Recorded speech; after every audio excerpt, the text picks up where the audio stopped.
ही समता बिघडवण्याचं काम चाललंय. मराठा विरुद्ध ओबीसी, ओबीसी विरुद्ध दलित, बसा भांडत तुम्ही. कुणाला काही मिळणार नाही हे कुणालाच कळत नाही. कुणालाच काही मिळणार नाही.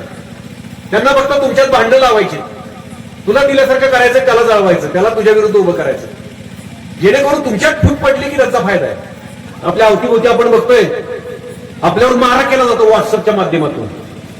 आपला मेंदू ताब्यात घेतला जातो. व्हॉट्सअप असल्या, न्यूज चॅनल असल्या, सगळं खोटं सांगितलं जातं तुम्हाला. न्यूज चॅनलमध्ये सुद्धा खोट्या बातम्या तुमच्या मना मेंदूत भरवल्या जातात. खरं जे घडलं ते दाखवलं जात नाही.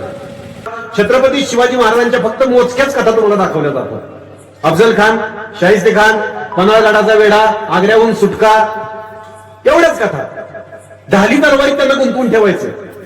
याच्यातलं सुप्त हेतू काय असतो की असं वाटावं की त्यांचा शत्रू मुसलमान होता, त्यांना मुस्लिम द्वेष दाखवता. जो मुस्लिम द्वेष शिवाजी महाराजांच्या मनात कणभरही नव्हता. महाराज कुठल्या धर्माचा, कुठल्या जातीचा द्वेष करत नव्हते. स्वराज्याचा शत्रू तो त्यांचा शत्रू होता, मग तो कोणी पण असेल.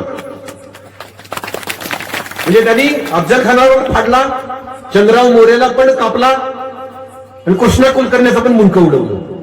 जो स्वराज्याचा शत्रू तो त्यांचा शत्रू. त्यांनी जातपात कधी बघितलीच नाही. पण सिनेमातनं असं दाखवलं जातं की मुसलमान द्वेष्टे होते ते, आणि त्यांचा हेतू साध्य केला जातो.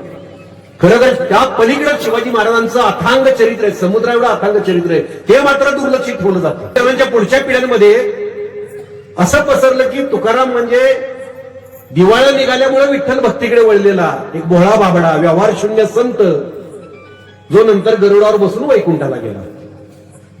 अशी धादांत खोटी प्रतिमा त्यांनी निर्माण केली बहुजनांच्या मध्ये.